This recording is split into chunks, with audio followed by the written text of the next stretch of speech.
Today we're going to learn Sunflower using 3 chords. If you'd like to learn that, stick around. The first chord that we're going to use is the D chord. To play the D chord, take your first finger, put it on the 2nd fret of the G string. Your second finger, put it on the 2nd fret of the high E string. And your third finger, and put it on the 3rd fret of the B string. And play the bottom 4 strings. And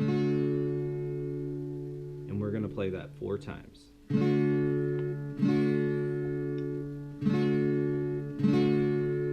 The next one is the G chord.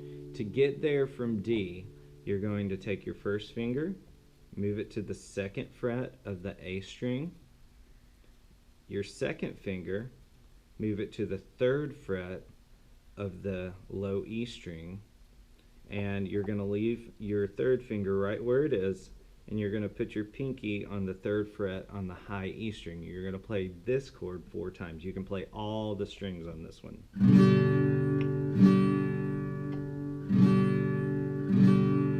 And the last chord is the E minor chord, and it is your 2nd finger on the 2nd fret of the A string, and your 3rd finger on the 2nd fret of the D string, and you can play all the strings with this one as well.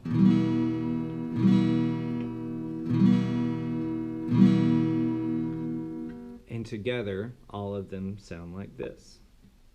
D, D, D, D, G, G, G, G, E minor,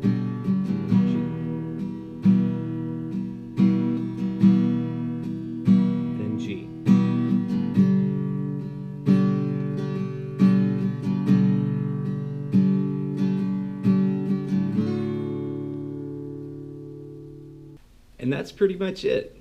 If you enjoyed this video, click subscribe and check out some of my other videos. See you next time.